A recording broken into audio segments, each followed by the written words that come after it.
Olá, alunos! Seja bem-vindo a esta aula dos estudos continuados em matemática. Nessa aula, vamos discutir a respeito do tema vetor e número complexo.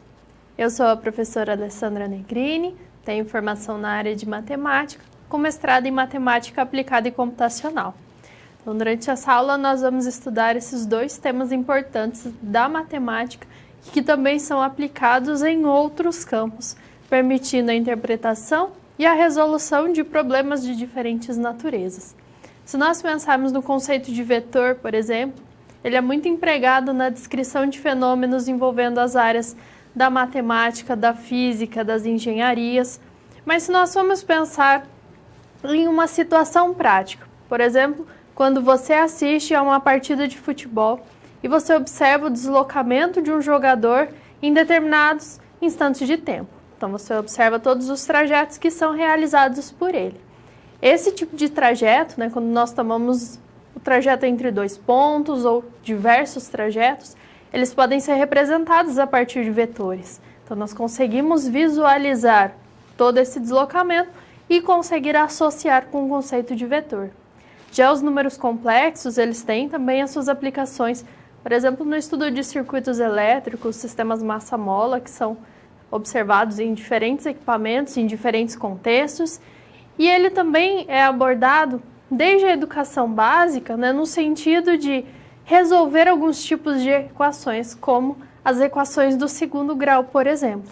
Então, ele tem uma relação direta com esse tema, que é abordado na educação básica, mas que muitas vezes nós não entramos em detalhes em relação a esse conjunto, mas ele é essencial na resolução desses tipos de problemas.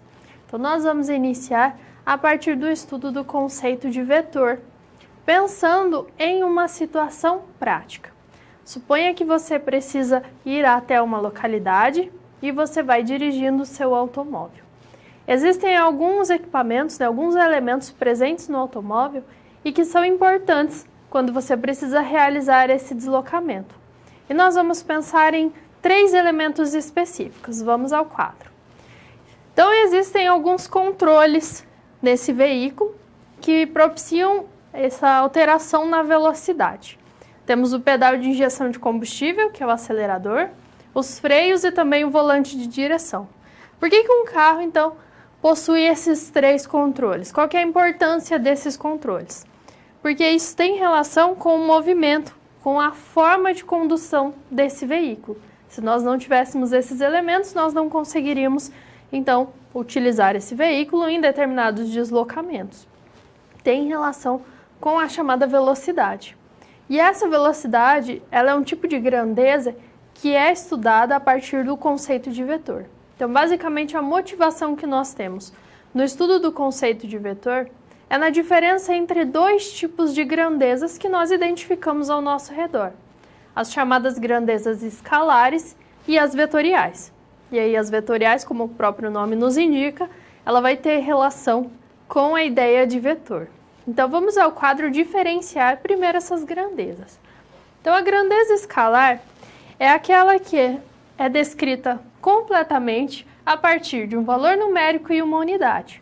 Então, basta que eu indique um número acompanhado de uma unidade adequada, que eu estarei bem definindo essa grandeza. E alguns exemplos que nós temos é massa, tempo, temperatura. Veja, se eu quero informar qual é a temperatura ambiente em uma determinada localidade, basta que eu indique o número e a unidade. Por exemplo, 30 graus Celsius. Eu já bem defini essa grandeza. Mas existem algumas que essas informações não são suficientes, que são as grandezas vetoriais. Então, essas grandezas, elas são descritas por vetores. Então, além desse valor numérico acompanhado de unidade, nós precisamos identificar uma orientação espacial, que no caso vai ser direção e sentido. Então, quando nós nos referimos à velocidade, deslocamento, força, não basta identificar número e unidade. Eu preciso indicar como que se dá a aplicação, seja dessa força ou como ocorre essa movimentação. Então, se a velocidade é qual é a unidade, qual é o valor numérico, mas em qual direção e em qual sentido ela vai ser aplicada. Então, eu preciso de outras informações além do número e da unidade. Então, quando nós trabalhamos então com essa movimentação de um determinado veículo, nós temos relação com velocidade, deslocamento, com aceleração, e são todas grandezas vetoriais.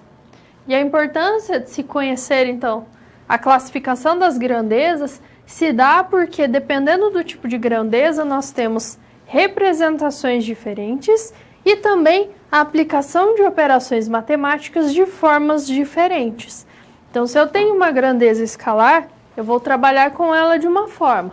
Se eu tenho uma grandeza vetorial, eu tenho outra representação e outra forma de aplicar as operações matemáticas correspondentes.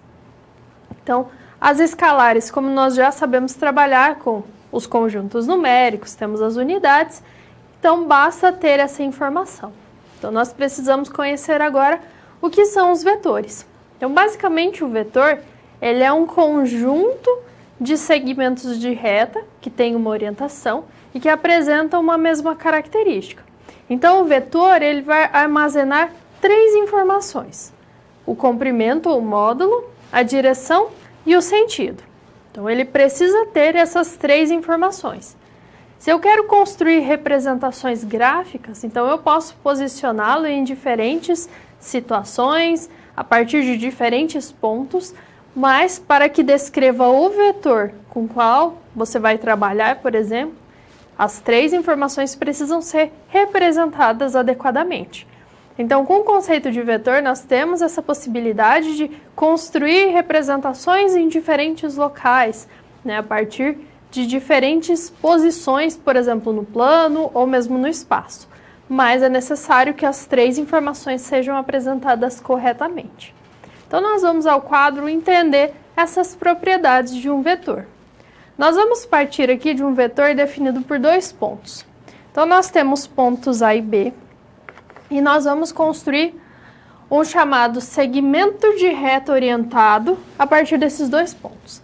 Então, basicamente, nós construímos um segmento de reta entre os pontos A e B e nós atribuímos uma orientação, no caso de A para B, como A sendo o ponto inicial e B o ponto final. E aí, dessa forma, nós podemos construir esse vetor, que eu posso chamá-lo de AB. Então, o vetor eu posso representar por meio dessa seta, um segmento de reta orientado. O ponto A vai ser chamado de origem do vetor e o ponto B vai ser a extremidade desse vetor. Quando eu avalio a distância entre esses 2 pontos, eu vou ter o comprimento ou então o módulo do vetor. Então, esse módulo é aquele número que vai caracterizar essa grandeza, que vai quantificar a grandeza. Então, assim como nas escalares, eu vou ter um número associado a uma unidade. Esse número, relativo a um determinado vetor, ele é chamado de módulo ou comprimento. E aí nós temos essas 2 opções. Se eu identifico esse vetor como sendo um vetor V, eu posso utilizar essa seta sobrescrita para identificar que se trata de fato de um vetor.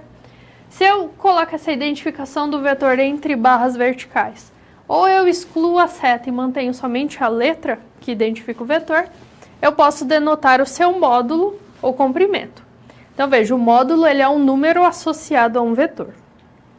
Veja que nós podemos passar uma reta horizontal, nesse caso, contendo esse ponto A, e em relação a essa reta, uma reta suporte, digamos assim, um eixo para a construção do vetor. A inclinação do vetor em relação a essa reta horizontal vai indicar a direção do vetor. Então, a direção tem relação então, com essa linha sobre a qual o vetor está orientado.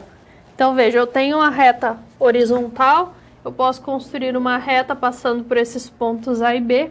A direção é basicamente dada por essa inclinação da reta, que contém os pontos A e B, sobre o qual o vetor foi definido, e essa reta horizontal. Então, sempre nós tomamos como referência uma reta horizontal para que seja possível avaliar a direção, que tem relação, então, com a inclinação do vetor. E por fim, veja que eu tenho dois pontos A e B. E o vetor, nesse caso, ele foi tomado de A para B. Ponto inicial em A e ponto final em B. Essa orientação que nós identificamos é chamada de sentido. Então, é a orientação do vetor sobre a sua direção. Então, veja, eu tinha duas possibilidades. Nesse caso, tomar o vetor de A para B ou de B para A. Então, nós tomamos de A para B. Isso identifica valores, sinais positivos ou negativos, quando nós queremos apresentar uma representação algébrica, mas o importante é observar que se eu estabeleci uma direção, eu tenho essas possibilidades de sentidos, e aí eu preciso especificar qual é o sentido que foi adotado. Como o sentido nesse caso ele foi dado de A para B, eu posso denotar o vetor V por vetor AB. Então, sempre eu identifico nessa notação, primeiro a origem, o ponto inicial, e depois o ponto final, que é a extremidade. Então, se o vetor é AB, com essa seta sobrescrita, isso está identificando que o vetor tem origem no ponto A e a sua extremidade é no ponto B. Então, essas são as características que precisam estar presentes na definição de um vetor. Ele precisa apresentar módulo, direção e sentido. Então, o módulo refere-se a um número associado àquele vetor, que é o comprimento. A direção tem relação, então, com a inclinação em relação a um eixo horizontal. E o sentido, a orientação que nós tomamos nos pontos que definem esse vetor. Qual é a origem, qual é a extremidade, e aí é possível identificar esse sentido. Então, o vetor ele só é bem definido quando ele contém essas três informações. Por isso que quando nós comparamos vetores entre si e nós queremos verificar se eles são iguais ou não, as três condições precisam ser consideradas, como nós podemos observar no quadro. Então, dois vetores eles só vão ser caracterizados como iguais se eles apresentarem mesmo módulo, mesmo sentido e mesma direção. Então, se eles forem diferentes em algum tipo de característica, por exemplo, se eles tiverem comprimentos diferentes, eu já não posso dizer que são iguais. Então, as três características precisam ser comparadas para que seja possível avaliar se o vetor ele é igual ou não a um outro vetor. Então, eu comparo os módulos, direções e também os sentidos entre si. E pensando nessas três características de um vetor, agora nós vamos ter uma atividade para que você possa explorar cada uma delas na comparação entre vetores. Então, nós precisamos avaliar módulo, direção e sentido. Então, aqui é apresentada uma figura que ilustra um prisma reto de base retangular, basicamente uma caixa retangular, que tem os seus vértices A, B, C, D, E, F, G, H. A partir dessa figura, são construídos alguns vetores e algumas afirmações a respeito de cada um desses pares de vetores. Então, temos três afirmações e você precisa classificá-las como verdadeiras ou falsas. Veja, se eu construo um vetor chamado EG, quer dizer que ele vai ter origem em E e extremidade em G. Então, é o vetor nessa parte superior do prisma reto. Então, partindo dessa ideia e comparando agora os vetores que estão nas três afirmações, verifique se cada uma delas fornece uma informação que é verdadeira ou então uma informação que é falsa e como que nós podemos justificar. E daqui a alguns instantes, então, vamos conferir as afirmações que são verdadeiras ou falsas.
Vamos conferir, então, quais dessas afirmações podem ser classificadas ou como verdadeiras ou como falsas e as justificativas. Então, vamos ao quadro acompanhar. Nós vamos avaliar uma a uma, observando os vetores que podem ser construídos. Bem, a primeira afirmação é: os vetores AB e GH são iguais. Para que isso aconteça, então, as três características precisam ser iguais entre eles. Então, aqui nós temos os dois vetores. Veja que AB e GH foram construídas a partir de uma aresta de mesmo comprimento, né? São duas arestas que têm exatamente o mesmo comprimento. Então, os módulos são iguais. As direções também são iguais, porque nós podemos observar que a inclinação em relação a um eixo horizontal, que nós tomássemos nesse caso, seria nula, né? Os dois vetores têm essa direção horizontal. Só que enquanto em um vetor nós tomamos de A até B, ou da esquerda para a direita, no outro nós tomamos o sentido contrário. Então, como os sentidos são diferentes, essa primeira afirmação é uma afirmação falsa. Então, eu preciso que as três condições sejam verificadas. Então, como os sentidos são diferentes, eles não são iguais. Vamos aos vetores FG e AD. Quando nós queremos verificar se eles são de mesmo sentido, não importa se os módulos são diferentes, mas nós precisamos que as direções sejam iguais. Então, aqui no caso, nós temos direções iguais, né? Eles foram construídos a partir de arestas que têm o mesmo posicionamento na construção dessa figura. Tem a mesma direção e o sentido que foi tomado também vai ser o mesmo, desse ponto da face da parte frontal até um ponto localizado na parte de trás da figura. Devido a esse fato, então, eles têm o mesmo sentido. Então, veja, se eu comparo vetores pelo sentido, eu preciso garantir inicialmente que as direções são iguais. Então, por isso, essa afirmação 2 é verdadeira. A terceira afirmação: os vetores DH e BC são de mesma direção. Nesse caso, nós não precisamos ter que os vetores sejam de mesmo comprimento ou de mesmo módulo, mas precisam ter as mesmas inclinações em relação à horizontal, né? Como foram construídos a partir de arestas com diferentes posicionamentos, então eles são vetores com direções diferentes. Então, sempre que nós comparamos vetores entre si pela igualdade, precisamos avaliar os três critérios: módulo, direção e sentido. Se eu quero mostrar que dois vetores têm o mesmo módulo, não importa o posicionamento desses vetores, basta que os comprimentos sejam iguais, as distâncias entre origem e extremidade sejam iguais. Se eu avalio direção, então eu preciso ter o mesmo posicionamento, a mesma orientação em relação ao eixo horizontal, e não importa se os módulos são diferentes, desde que eles sejam construídos a partir dessa mesma reta de orientação, essa mesma reta suporte. Então, podem ser vetores horizontais, vetores verticais, aí depende do tipo de construção. Agora, quando nós avaliamos sentido, os módulos podem ser diferentes, mas necessariamente as direções precisarão ser as mesmas, para que isso permita a comparação entre esses vetores. Então, é importante ter bem claro o significado de cada uma dessas propriedades: o que é o módulo, o que é a direção e o que é o sentido. Nós vamos ao quadro agora avaliar uma outra forma de construir e de estudar os vetores, que é a partir de um referencial. Até o momento nós não havíamos tomado algum referencial específico, mas agora nós vamos estudar como construir vetores a partir do famoso plano cartesiano, aquele em que nós construímos gráficos de funções retas, círculos, entre outras situações, e que também vai permitir a construção dos vetores. Então, aqui nós temos uma representação do plano cartesiano com os seus eixos ortogonais entre si, ou perpendiculares entre si. A origem é o ponto de interseção entre os dois eixos. Eixo horizontal é o x, eixo vertical o y.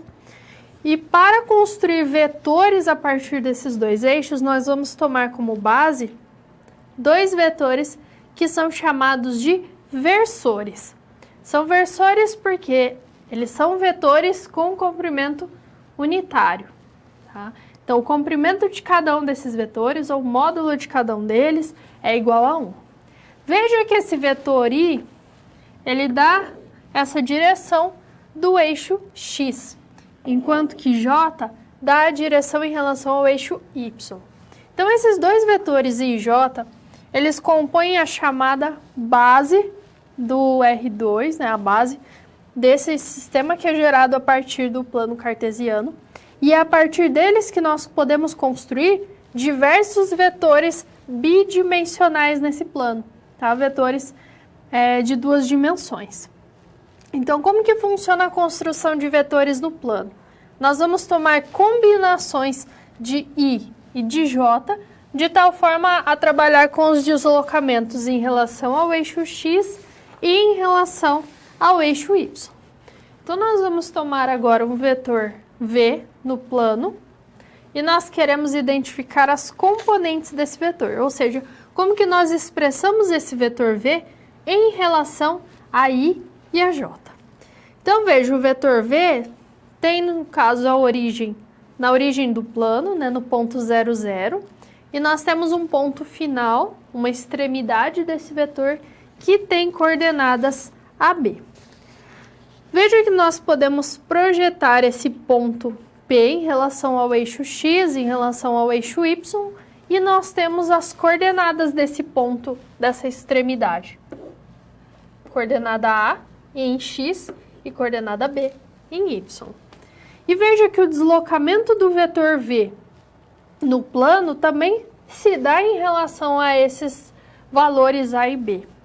Então, veja, o deslocamento de V em relação ao eixo X, quando eu penso na variação dele somente na horizontal, ele vai ser descrito por esse produto de A vezes I, porque o comprimento de I é igual a 1. Então, quando eu multiplico A por I, eu vou ter um vetor de comprimento A. Da mesma forma, o B vezes J. Bom, o comprimento do vetor J é 1, se eu multiplico por B, eu vou ter um vetor de comprimento B.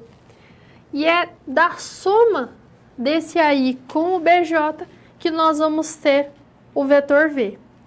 Então, veja, o vetor V ele pode ser expresso em função de I e J dessa forma, escrito como uma combinação dos vetores AI e BJ, dado por A vezes I mais B vezes J.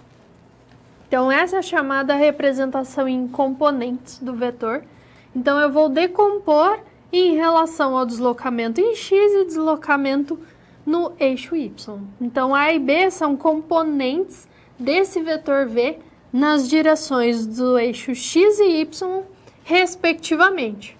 Se nós formos avaliar a partir do Teorema de Pitágoras, então, veja, se eu tomo esse vetor AI, eu vou transportar esse vetor BJ com a sua extremidade em P, nós vamos ter aqui um triângulo retângulo com AI, BJ e V. O módulo de V vai ser o comprimento da hipotenusa desse triângulo retângulo. E se nós aplicarmos, então, o Teorema de Pitágoras, nós vamos ter que o módulo ou comprimento desse vetor é a raiz quadrada de A ao quadrado mais B quadrado. Então, é a raiz quadrada da soma das componentes desse vetor elevadas ao quadrado. E aí nós temos a possibilidade de estudar a inclinação desse vetor. Bom, a direção era dada pela inclinação desse vetor em relação ao eixo X. Então, essa inclinação vai ser medida a partir de uma relação, né, uma razão trigonométrica, mas da função inversa a essa razão trigonométrica. Então, o ângulo θ, que fornece a direção do vetor V, ele é dado pela tangente a menos 1 de B dividido por A. Então, a função inversa da tangente aplicada em B menos A, que nós podemos identificar ou calcular a partir de uma calculadora científica. Então, é essa função que está associada ao mesmo botão da tangente, do cálculo de tangentes. Então, se a tangente é calculada sobre um ângulo e fornece um número, a sua função inversa é calculada sobre um número e retorna um valor de ângulo. Então, é pela tangente a menos 1. Dessa razão, B por A, que nós conseguimos identificar a inclinação do vetor e, consequentemente, a direção desse vetor. Então, essa é a forma que nós temos para estudar os vetores, partindo de um referencial, que é o plano cartesiano. Então, eu tenho duas componentes, porque eu tenho variações em relação ao eixo x e em relação ao eixo y. Podemos expandir essa ideia, por exemplo, ao espaço cartesiano, a uma região tridimensional. E aí, nesse espaço, nós vamos ter três eixos, x, y, z. Logo, vamos ter três componentes para o vetor.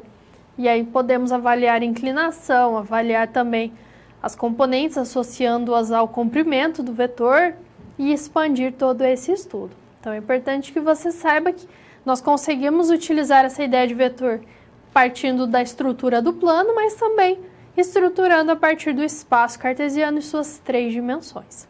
Vamos nos focar apenas na representação no plano, o que vai possibilitar depois uma associação com o estudo de números complexos. Nós vamos conferir agora quais são as operações que nós podemos definir sobre o conjunto de vetores, pensando nessa representação algébrica principalmente, ter um vetor e expandir a partir das suas componentes. Então vamos ao quadro agora acompanhar. Já vamos utilizar essas notações, as expressões algébricas dos vetores, como combinação dos vetores i e j da base desse plano. Então vamos tomar dois vetores v e w. O primeiro tem componentes vx e vy, o segundo wx e wy, que são números reais, né, que envolvem esses deslocamentos em eixo x e y. E vamos tomar também um número real k qualquer. A partir dessas representações, nós podemos definir duas operações. A adição de vetores, que fornece um novo vetor, em que a componente em relação ao eixo x é a soma dessas primeiras componentes dos dois vetores. E a segunda componente é a soma das segundas componentes de cada vetor. Então, vx mais wx i mais vy mais wyj.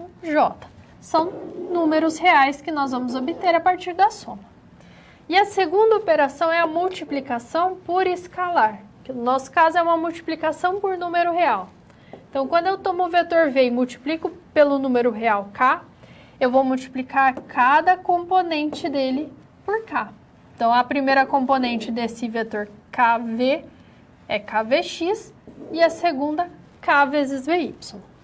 Então, essas são as duas operações que nós podemos definir envolvendo os vetores no plano com a sua representação algébrica.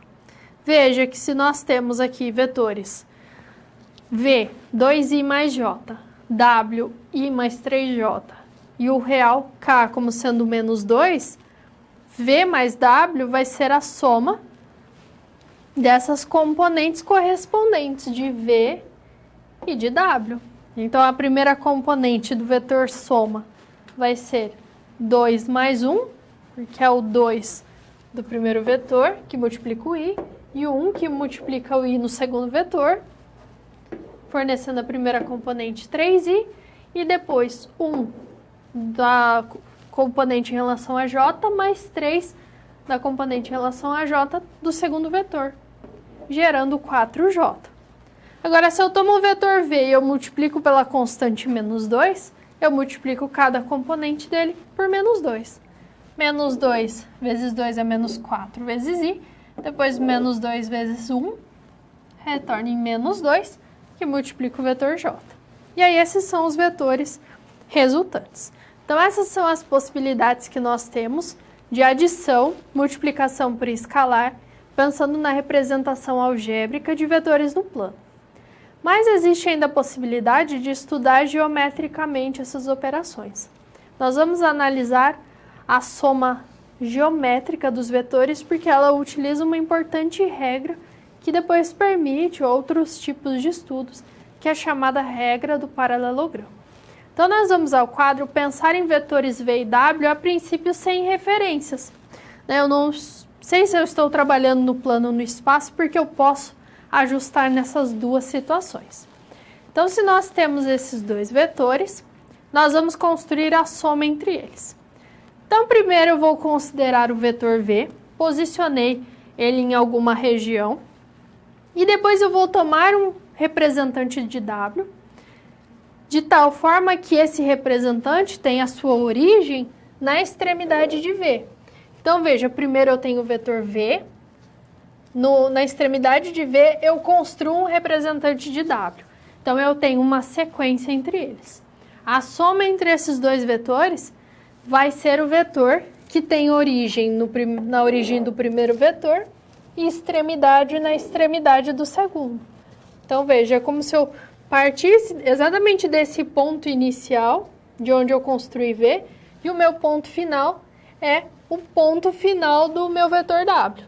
Então, ele resume, de certa forma, esse trajeto que nós poderíamos construir. Então, primeiro eu tenho um vetor, depois eu construo outro logo na sequência e tenho essa espécie de diagonal aí formando o vetor soma.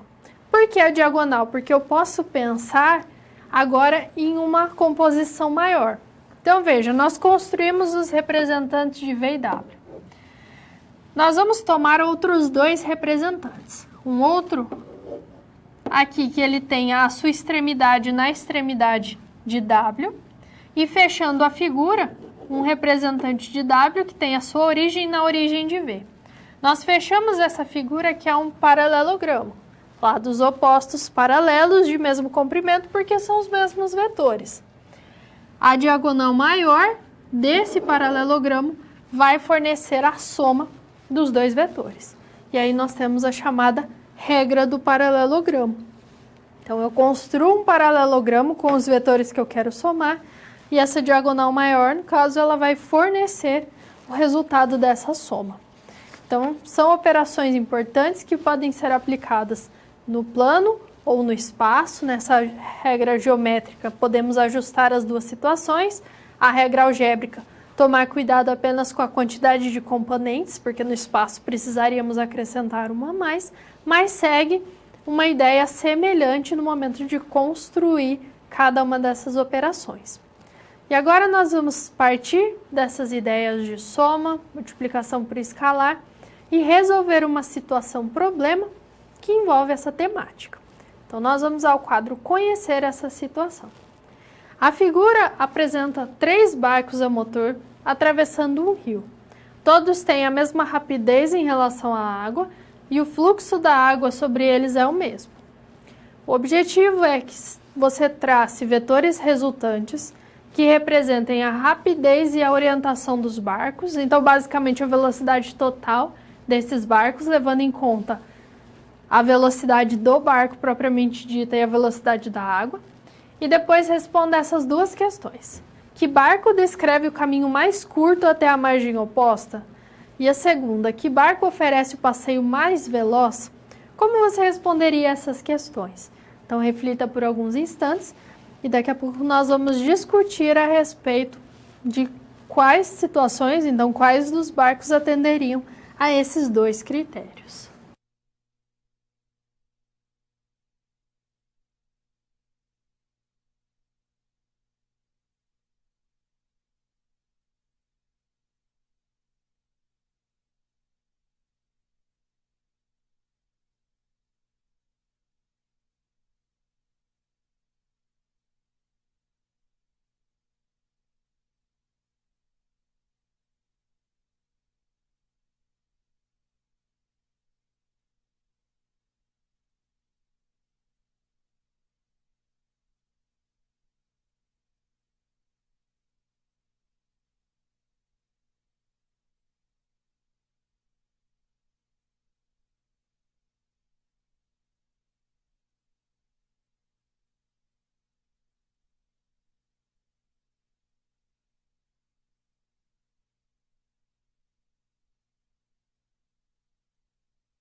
Então, nosso objetivo é estudar como que se dá a movimentação, a velocidade de cada um desses barcos, levando em conta as duas informações. Então, tanto a velocidade do barco, propriamente dita, quanto a velocidade da água que incide sobre cada um deles. Nós vamos estudar essas representações partindo principalmente da regra do paralelogramo ou dessa regra da soma geométrica de vetores, partindo das informações que estão presentes em cada uma das figuras, né, em cada um dos barcos. Vamos ao quadro entender esse processo. Então, a velocidade que nós queremos avaliar é a soma da velocidade do barco com a velocidade da água. Então, nós temos as três situações, dos barcos A, B e C. Nós podemos empregar a regra do paralelogramo em cada caso e definir, então, identificar, no caso, essas velocidades.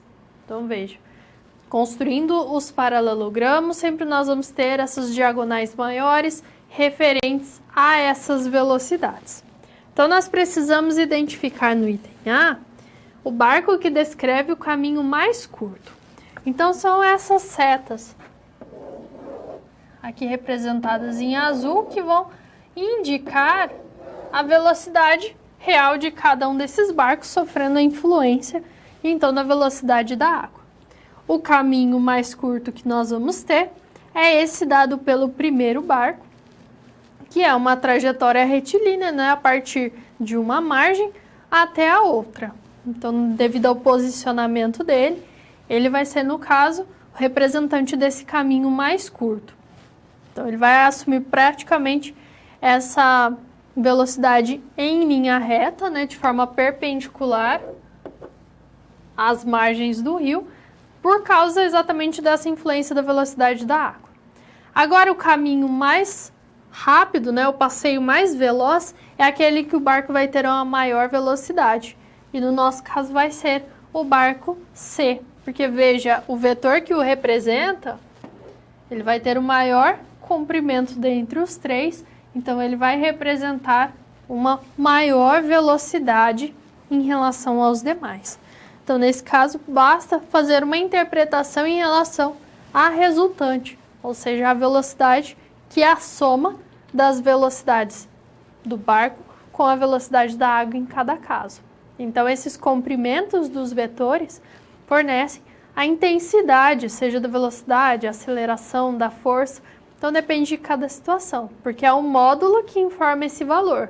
Mas é importante considerar também a direção e o sentido de cada um desses movimentos.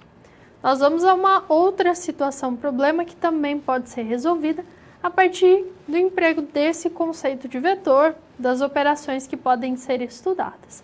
Então, vamos ao quadro acompanhar. Uma esquiadora percorre 1 km do sul para o norte e depois 2 km de oeste para leste, em um campo horizontal coberto de neve. Então, nós podemos interpretar esse campo horizontal como sendo um plano. A que distância ela está do ponto de partida e em que direção? Então, nós queremos avaliar esse ponto final no qual ela se localiza e a resultante, né, o deslocamento total que ela teve nesse processo. Então, ela seguiu um caminho de 1 km do sul para o norte e depois 2 km de oeste para leste. Então, aqui nós vamos representar por D1 esse deslocamento de sul para norte e depois D2 o deslocamento de oeste para leste, porque ela seguiu na sequência esses dois movimentos. Pela soma de vetores, então aqui nós temos a resultante, que resume esse deslocamento que essa esquiadora teve. Nós queremos avaliar a que distância ela está e qual é a direção. Distância nós pensamos em módulo e a direção do vetor que representa, então, todo esse movimento, vai ter relação com ângulos. Então, nós podemos representar esses vetores, né, a resultante, a partir do plano cartesiano. E nós vamos avaliar agora os módulos. Então, veja, o módulo de D1 é 1 km e ele pode ser descrito pelo vetor 1j. O módulo de D2 são 2 km, que nós podemos representar por 2i, porque o D1 é um deslocamento na direção de j, enquanto que o segundo é um deslocamento na direção do vetor i.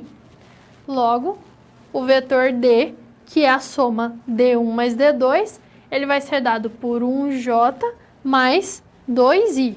Ou então, se nós formos adotar a forma padrão que nós estamos utilizando, 2i mais j. Então, esse é o vetor que vai representar esse movimento da esquiadora. O módulo desse vetor é a raiz quadrada da soma das componentes ao quadrado, que é a raiz de 2 ao quadrado mais 1 ao quadrado.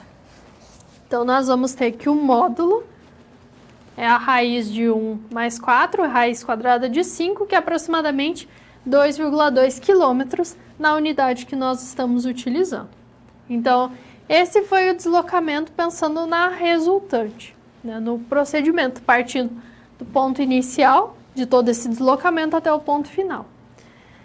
E se nós queremos direção, nós queremos ângulo. Esse ângulo ele é avaliado a partir da expressão tangente a menos 1 de b dividido por a. B é o coeficiente de j, né, a componente na direção de j, que é 1, e o a é esse valor 2, que é a componente na direção de i. Se nós calcularmos tangente a menos 1 de meio, nós vamos ter aproximadamente 26,6 graus. Então, basicamente, nós vamos ter um movimento para nordeste seguindo essa direção dada pelo ângulo de aproximadamente 26,6. Então, essa é uma possibilidade de estudo que nós temos envolvendo os vetores. Então, nós podemos utilizar principalmente na descrição desses fenômenos, envolvendo aceleração, velocidade, força, porque eles evidenciam, então, a necessidade de não adotar somente um número na representação, mas sempre um sentido, uma direção, ou seja, uma orientação para aquele movimento, para a aplicação daquela força. Então, os vetores, eles têm essa propriedade, né? Eles sempre são definidos por essas características, e quando nós estudamos, seja uma operação, seja a própria disposição no plano ou no espaço, nós precisamos levar em consideração essas informações. E se nós queremos deslocar um vetor a partir, por exemplo, do plano, eu não quero que ele tenha origem no 0, 0, na origem do plano. Eu quero que ele esteja em uma outra região, eu preciso tomar tanto a origem quanto a extremidade como sendo pontos convenientes, de tal forma que o vetor a ser construído mantenha aquelas mesmas características. Então, ele precisa preservar sempre essas três informações: módulo, direção e sentido. Agora, se eu quero um outro vetor, aí eu posso efetuar todas essas modificações. Então, os vetores têm essa possibilidade de estudo a partir do plano cartesiano. E de forma semelhante ao que nós temos de conseguir decompor o vetor em relação ao eixo x, ao eixo y, nós podemos trabalhar com uma transposição dessa ideia e estudar um conjunto numérico que é muito importante no campo das ciências exatas, mas também em outras ciências, que é o conjunto de números complexos. Então, esse conjunto, ele tem as suas características próprias, e ele vai englobar conjuntos com os quais nós já trabalhamos usualmente, e ele possibilita alguns tipos de representações diferenciadas, como é o caso de uma representação geométrica que também é semelhante a essa ideia de plano. Então, nós vamos observar que existe uma associação entre o conceito de vetor e o conceito de número complexo. Então, nós vamos ao quadro estudar inicialmente essa forma algébrica, a representação que nós temos dos números complexos, mas partindo de alguns questionamentos. Veja, se nós temos a equação x² mais 4 igual a 0, será que essa equação tem solução? Então, eu precisaria de um valor x, tal que x² fosse igual a menos 4. Mas nós sabemos que no conjunto de números reais, todos os números x, sendo positivos ou negativos, ou mesmo nulos, quando nós elevamos esses números ao quadrado, eles vão resultar sempre em números maiores ou iguais a 0. Nós não temos números reais ao quadrado que são negativos. Então, essa equação, será que ela tem solução em R? Em R, nós não vamos identificar.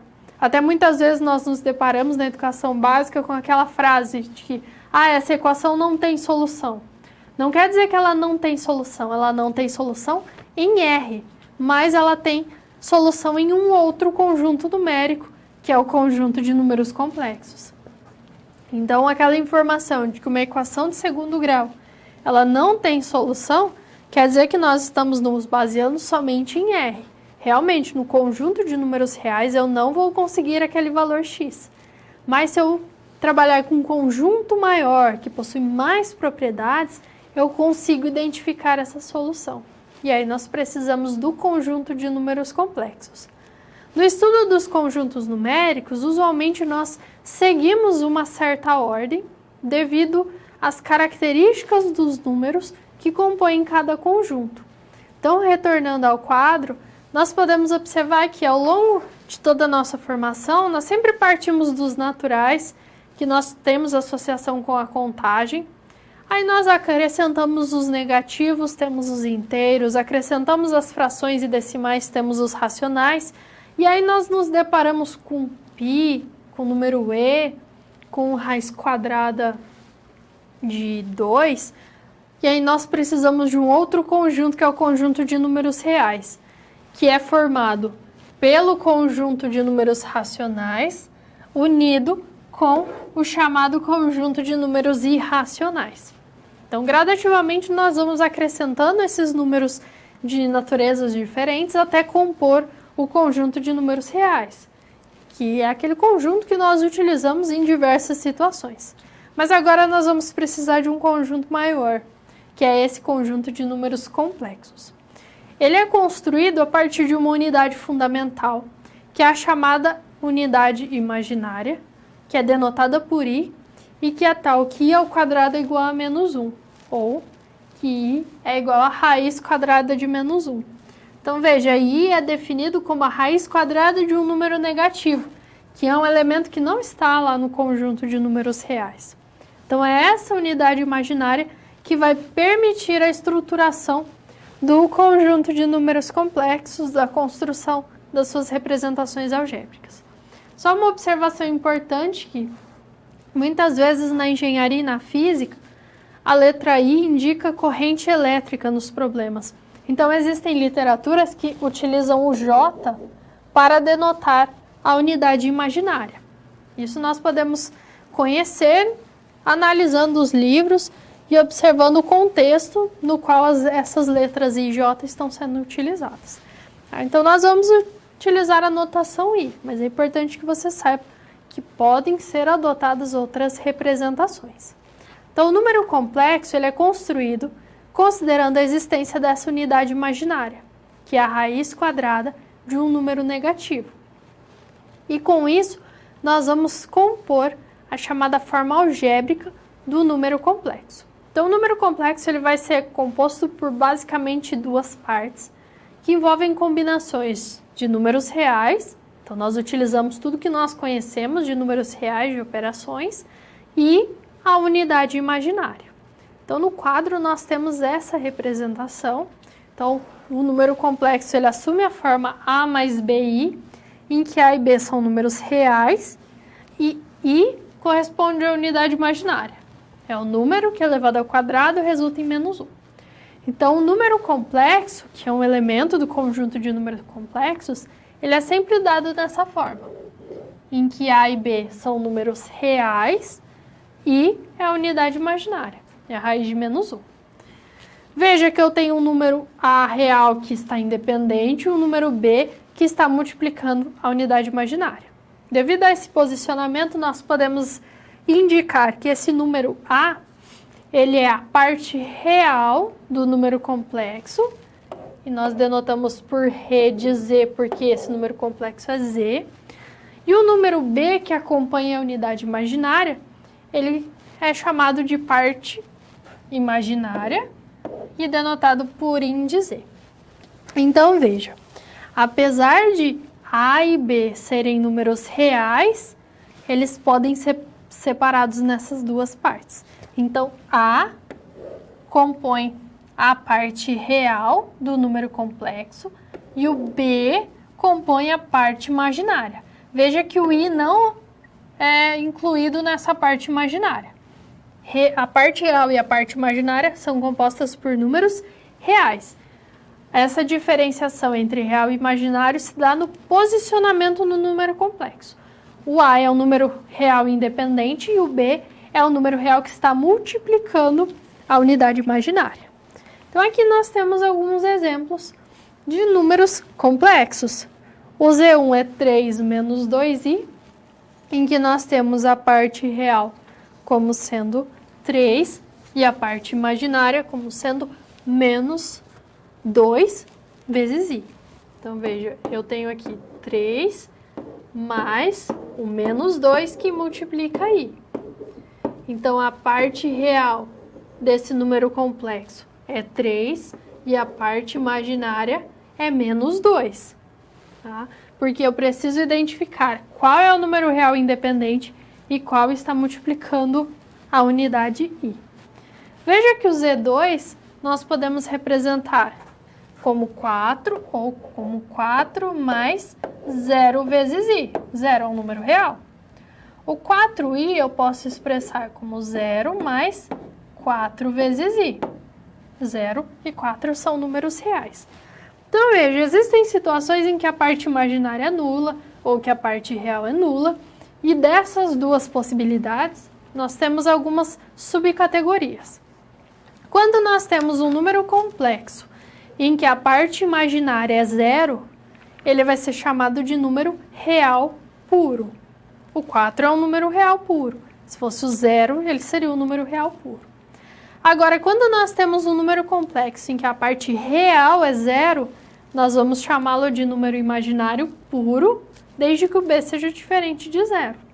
Tá? Então, essas são as duas subcategorias que nós podemos ter. Essa questão de um número complexo ser real puro vai nos indicar que todo número real ele é um número complexo, porque qualquer número real k eu posso expressar como k mais 0 vezes i.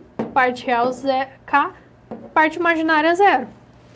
Então, ele é um elemento dos números complexos, por isso que R, conjunto de números reais, está contido no conjunto de números complexos.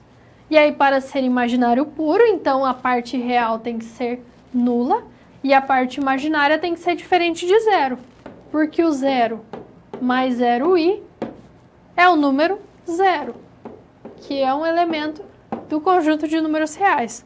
Tá? Ele vai ser um número, no caso, real puro.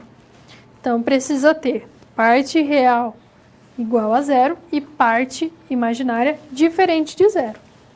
E também temos a possibilidade de comparação entre números complexos. Nós dizemos que esses números são iguais se as partes reais dos dois números forem iguais entre si e as partes imaginárias também forem iguais entre si. Então, por isso a importância de identificar o papel de cada número real na estrutura do número complexo. Um faz o papel de parte real e o outro faz o papel de parte imaginária. Se eu quero mostrar que são iguais, eu comparo as partes reais entre si e comparo as partes imaginárias entre si.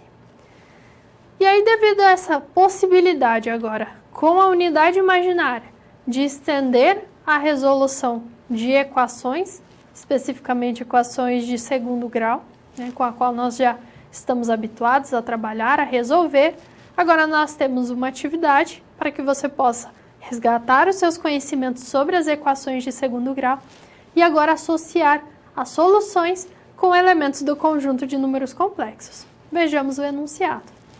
Aqui nós temos a equação de segundo grau, x² mais 6x mais 13 igual a 0. Quais são as soluções dessa equação? Se necessário incluir número complexo, como que eu expresso essas soluções como sendo números complexos em suas formas algébricas, tá? Na forma A mais BI. Então, reflita a respeito dessa questão, daqui a alguns instantes vamos discutir a respeito dessas soluções.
Nós vamos resolver agora a equação de segundo grau que foi apresentada, considerando essa forma algébrica dos números complexos. Então, nós podemos representar um número complexo considerando parte real e considerando a parte imaginária, que apesar dessas nomenclaturas, serão representadas sempre por números reais.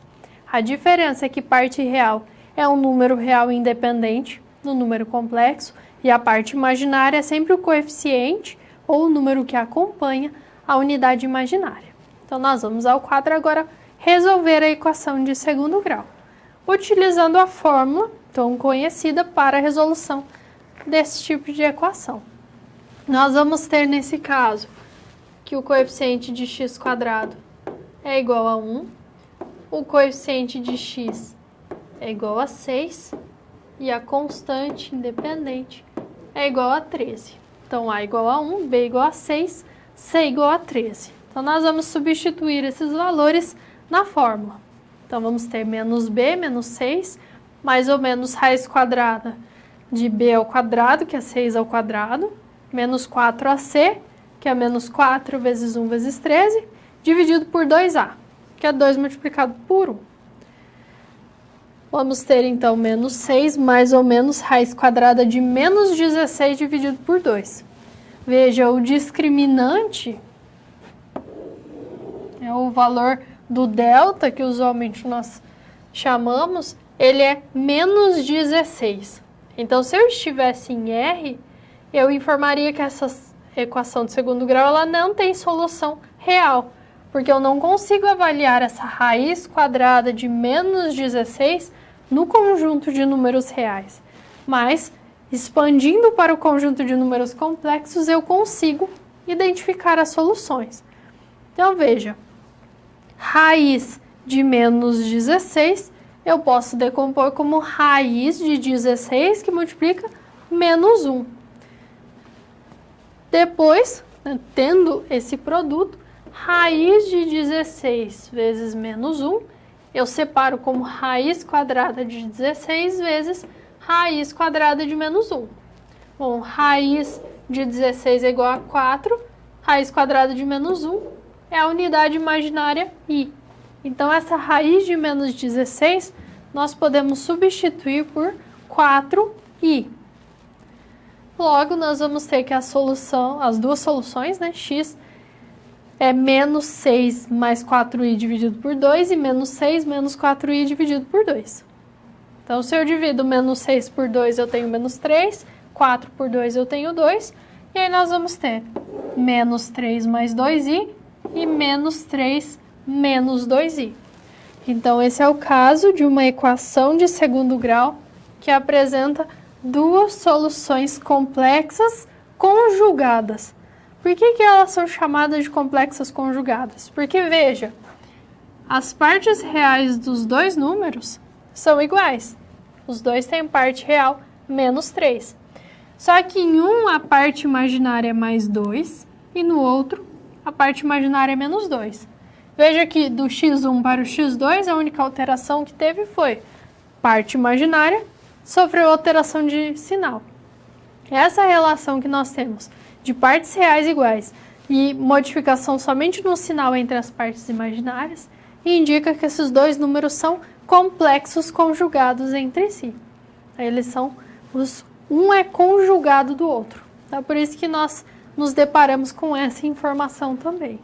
Então, quando resolvemos uma equação de segundo grau, nós temos as três possibilidades. Duas raízes reais e distintas, raízes reais iguais, ou então de multiplicidade 2. E aquele caso de não tem raiz real, quer dizer que ela tem duas raízes complexas conjugadas, que são construídas a partir dessa forma algébrica dos números complexos com a identificação da unidade imaginária. Tá? Então, essa é a forma com a qual nós trabalhamos numericamente, como nós podemos explorar o conjunto de números complexos e os seus elementos. Mas nós podemos adotar ainda uma outra representação para esses números complexos e que vai ter uma relação direta com a representação dos vetores no plano. Então, nós vamos ao quadro observar essa representação chamada de representação geométrica no plano de Argand-Gauss. Então, basicamente, nós vamos representar um número complexo em um plano.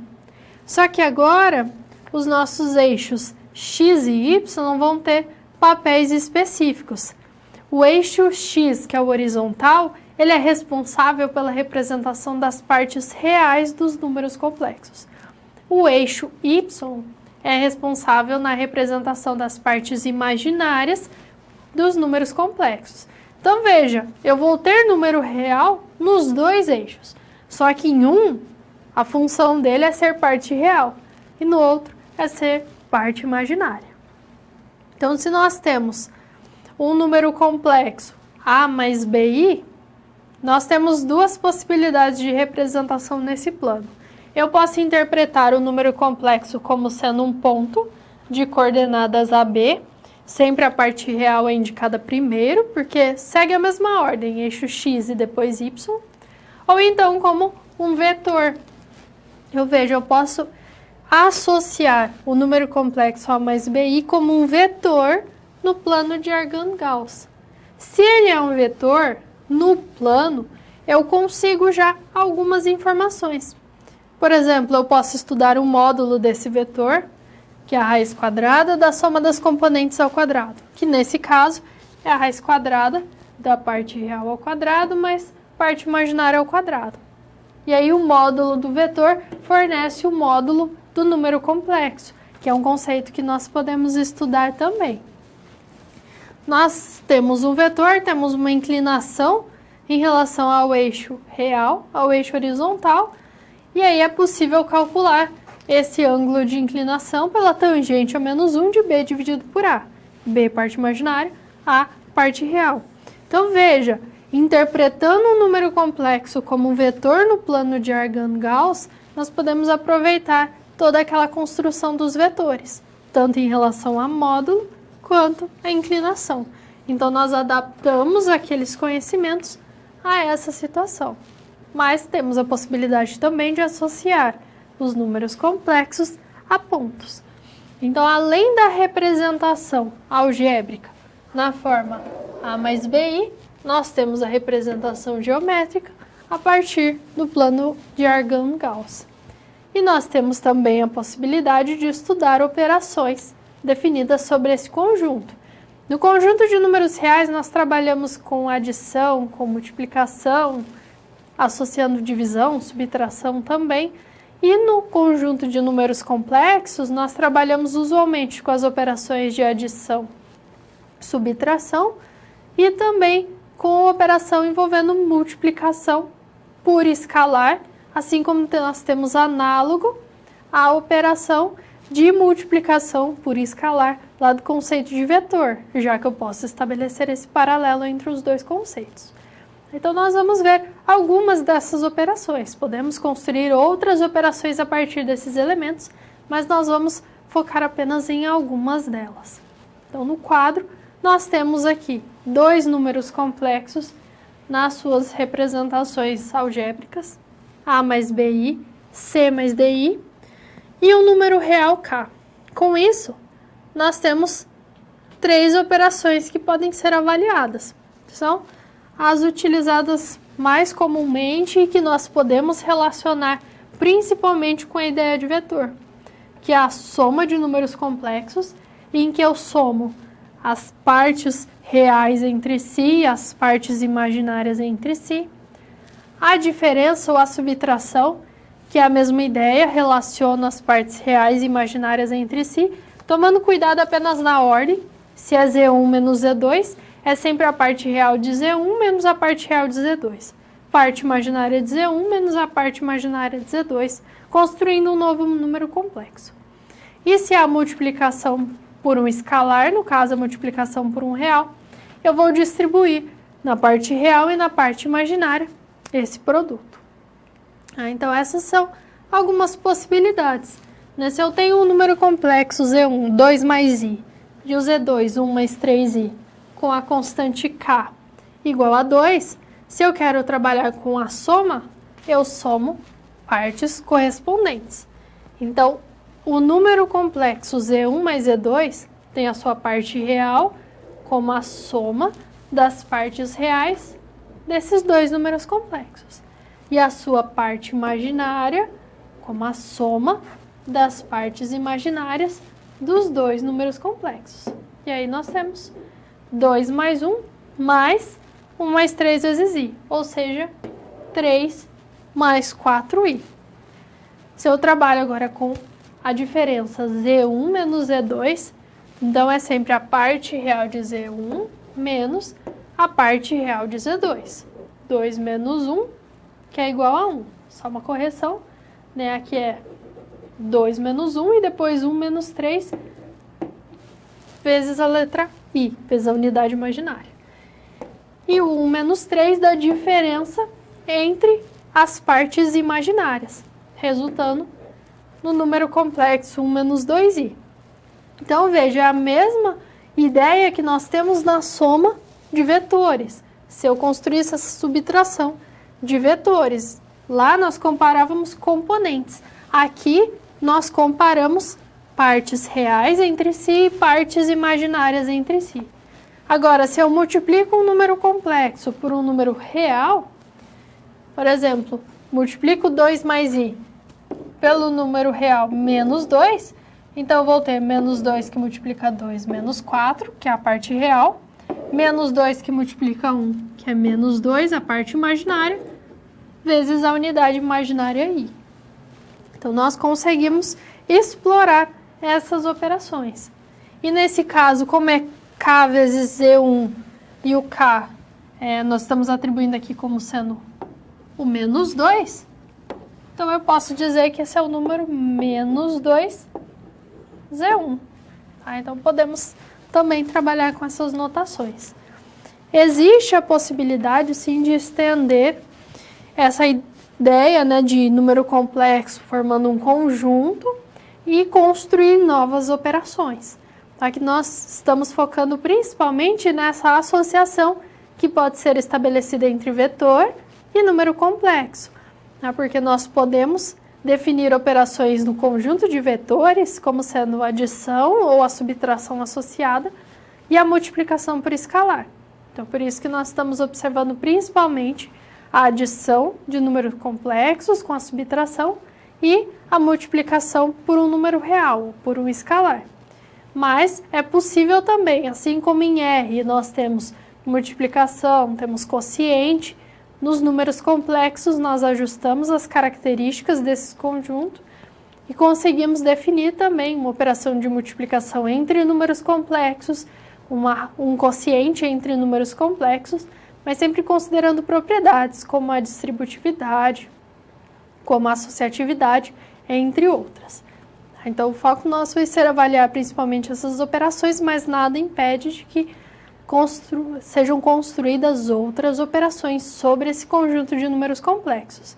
E aí, quanto mais operações, mais propriedades nós estudamos, outras aplicações nós podemos desenvolver com o auxílio desse conjunto de números complexos. Então, é importante sempre estar atento, observar aos tipos de aplicações que nós temos dos conceitos matemáticos.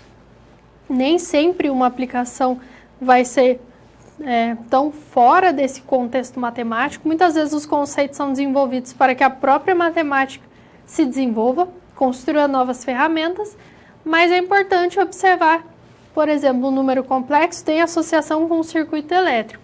Lógico que ele possui muitos outros conceitos que nós precisamos entender para observar essa relação. Mas é importante observar que essa é pelo menos uma das ferramentas que nós temos, ferramenta importante da matemática, e que vai permitindo o desenvolvimento também de outros campos da ciência, e não só a matemática. E considerando então essas operações que nós vimos, a representação que nós temos de um número complexo a partir da sua forma algébrica, agora nós temos um momento de atividade para que você possa explorar também esses conhecimentos. Então, vamos ao quadro. Nós temos aqui 3 números complexos, Z1, Z2 e Z3. Então, geralmente, é a letra Z que nós associamos a esses elementos do conjunto de números complexos. E agora com base, principalmente nessas operações de adição, subtração, também a multiplicação por número real, o objetivo é identificar cada um desses números complexos. Z1 mais Z2, Z2 menos Z1 e 2 vezes Z1 menos Z3. Como você resolveria cada um desses itens? Quais são as propriedades, né? Que tipo de estratégia nós utilizamos na identificação de cada um desses números? Então, reflita a respeito dessa questão e logo mais vamos resolvê-la.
Vamos agora analisar cada uma das operações e os resultados obtidos em cada caso. Lembrando que se nós trabalhamos com adição, subtração e multiplicação por escalar no conjunto de números complexos, nós sempre relacionamos cada uma das partes entre si. Então, eu comparo partes reais entre si e construo a parte real do número resultante. E depois eu comparo as partes imaginárias entre si e identifico a parte imaginária do resultado da operação. Então, nós vamos ao quadro, ao primeiro item, que envolve os números complexos Z1 e Z2. Nós queremos a soma entre esses dois números. Se é 1 mais 2i menos 1 mais 3i, então na soma nós vamos ter parte real de Z1, que é 1, parte real de Z2, que é menos 1, formando a parte real de U, que é 1 mais menos 1. Depois a parte imaginária de Z1 é 2, a parte imaginária de Z2 é 3, nós somamos entre si. Então, o número complexo U tem a sua parte real 1 mais menos 1, que é 0, e a parte imaginária 2 mais 3, que é igual a 5, vezes a unidade imaginária I. Então, lembre-se, parte real e parte imaginária são números reais. A diferença é o posicionamento na forma algébrica do número complexo. Nunca esquecendo de que se eu tenho essa parte imaginária diferente de 0, eu sempre vou multiplicá-la pela unidade imaginária I. Se eu tenho U igual a 5i, que é 0 mais 5i, então nós temos um número complexo que é imaginário puro, porque a parte real dele é igual a 0 e a parte imaginária é diferente de 0. No próximo caso, nós queremos Z2 menos Z1. Se essa é a ordem que foi tomada, então é a parte real de Z2 menos a de Z1. Então, menos 1, menos 1. Parte imaginária, 3 menos 2, multiplicando I. Então, menos 1 é o menos 2, e 3 menos 2, que é igual a 1 vezes I.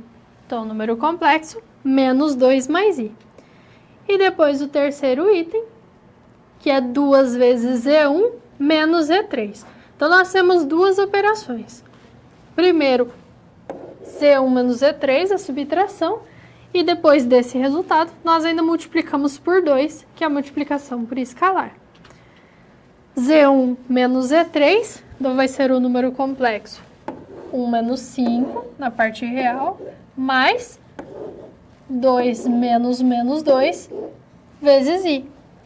Tomando cuidado sempre com os números negativos envolvidos nessas partes. 1 menos 5 resulta em menos 4. 2 menos menos 2 é 2 mais 2, que é igual a 4, vezes I.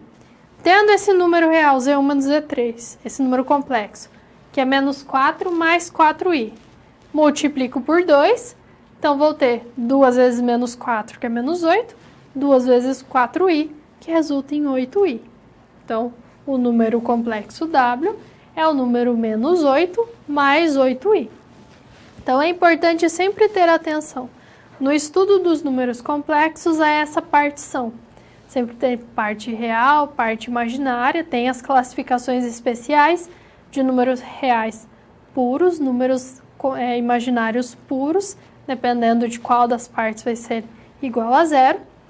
E temos as duas possíveis representações, né? A representação algébrica, utilizando essas duas partes, e depois a representação geométrica, no plano de Argand-Gauss, envolvendo também essas duas partes. Mais uma descrevendo algumas variações em x, que é o eixo responsável pela parte real, e também a parte imaginária sendo descrita no eixo vertical, no eixo y. As duas representações vão informar exatamente o mesmo resultado, né? Se eu vou partir de um mesmo número complexo, as duas representações são equivalentes. A escolha por uma ou outra representação vai depender do contexto, do tipo de problema a ser resolvido e da interpretação que nós queremos dar àquele resultado. Espero que tenha ficado claro, então, essa importância e como que nós podemos trabalhar matematicamente, tanto com os vetores, quanto em relação aos números complexos, e também perceber a relação existente entre esses dois conceitos.